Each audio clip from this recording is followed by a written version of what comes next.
le respect, le fait de parler. Le fait de parler est hyper important. Les non-vaccinés, j'ai très envie de les emmerder. Et je ne céderai rien, ni aux fainéants, ni aux cyniques, ni aux extrêmes. S'ils veulent un responsable, il est devant vous. Qu'ils viennent le chercher. Si le jour où tu veux faire la révolution, t'apprends d'abord à avoir un diplôme et à te nourrir toi-même. D'accord? Et à ce moment-là, tu iras donner le son. Donc, la droite, une famille politique française pour laquelle le plus important, c'est sans doute la liberté. Et la gauche, pour laquelle le plus important, c'est sans doute l'égalité. Que les gens aient les mêmes droits, tu vois. Là, c'est que les gens soient libres. Il y en a qui vont réussir, d'autres non. Tant pis. La meilleure façon de se payer un costard, c'est de travailler. Je traverse la rue, je vous en trouve, ils veulent simplement des gens qui sont prêts à travailler. J'assume ce grand écart entre une forme d'idéalisme qui peut paraître naïf, mais que je crois résolu. Moi, j'aime bien les cordons bleus, là. Avec du menu enfant. Du fromage, du jambon, des choses très concrètes. Alors, bien sûr, il ne s'agit pas d'être naïf. Et une gare, c'est un lieu où on croise les gens qui réussissent et les gens qui ne sont rien. Et ce peuple luthérien qui a vécu les transformations des dernières décennies n'est pas exactement le Gaulois réfractaire au changement, mais encore que. In fact, I'll get that little piece of dandruff off. That little piece. We have to make him perfect. He is perfect. They have good teeth. Very good. He's going to be a great president of France. That's my prediction. It's only a prediction. Thank you. Thank you very much. Tous les trois se sont prêtés au jeu des photos souvenirs. Bonjour Kylian, c'est Emmanuel Macron à l'appareil. Je suis avec McFly et Carlito là. Cette espèce de traque incessante de l'erreur. C'est-à-dire nous sommes devenus une nation de 66 millions de procureurs. Je pense que les erreurs, on les fait quand on pense qu'il n'y a plus de risque. Qu'il n'y a plus d'erreurs à commettre. Et donc chacun fait des erreurs chaque jour. Celui qui ne fait pas d'erreur ou celle qui ne fait pas d'erreur, c'est celui ou qui ne cherche pas ou qui ne fait rien, ou qui mécaniquement fait la même chose que la veille. Il ferait mieux d'aller au CHU, il y a 15% de soignants qui sont absents. Oui. Ils sont tous en burn-out. Et là-bas, on sent directement les effets de votre politique. Vous avez fermé 17 900 lits en 4 mois, que vous êtes 5 700 lits. C'est très politisé. Bah oui, mais c'est au moins on voit les effets de votre politique, monsieur. Les soignants sont absents, et même l'an dernier, en plein Covid, 5 700 lits fermés. Il n'y a pas d'argent magique.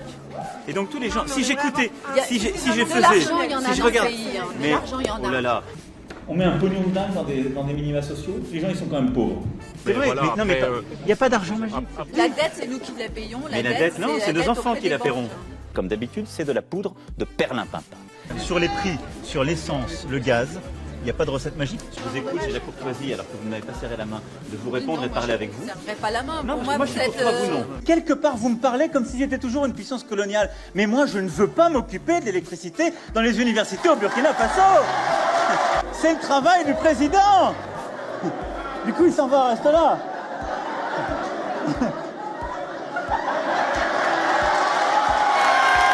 Et Maréchal Pétain a été pendant la Première Guerre mondiale aussi un grand soldat. Voilà, c'est une réalité de notre pays. I want France to be a start-up nation. Nous sommes en train de nous chamailler et plutôt de plaisanter avec mon épouse, et je suis surpris par cela, devient une espèce de catastrophe géoplanétaire où certains sont en train même d'avoir des théories. Ensuite, tous les cheveux qui restent sur le côté droit. La techno est une culture à part entière. Ça n'est pas drôle, ça n'est pas drôle. On aime la Ça n'est bagarre. pas drôle sur quoi. Est-ce que cela vous embête? Vous l'avez posté aujourd'hui. Parce que c'était aussi lancer le débat. Dans la suite de leur échange, Palki Sharma a alerté le président sur les risques de cette technologie comme l'usurpation d'identité, avec des contenus générés sans l'accord des personnes qui y figurent. Un autre danger évoqué dans la discussion avec le président de la République concerne les industries créatives. The Event, bonsoir. Bravo à tous parce que vous êtes une fois encore au rendez-vous des défis que vous vous êtes lancés. Il est clair qu'on a des jeux vidéo violents qui conditionnent à la violence, qui créent une excitation, une dépendance, où on a des jeunes et des ados qui vont passer des heures et des heures. Le jeu français Clair Obscur Expédition 33 a tout raflé.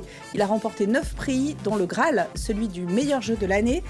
Et maintenant, on va se poser la question, on va objectiver la question avec des gens indépendants, des scientifiques qui vont nous dire quelle est la réalité des choses, quel impact ça a sur les enfants et peut-être qu'il faudra interdire. En 2024, la France accueillera donc les premiers Trackmania Games.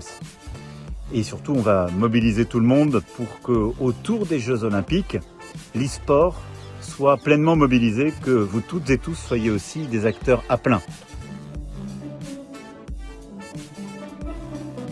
J'ai faim, moi, qu'est-ce que je vais me faire? Ladies and gentlemen, the President of the French Republic, Emmanuel Macron, accompanied by the President of the International Paralympic Committee, Andrew Parsons.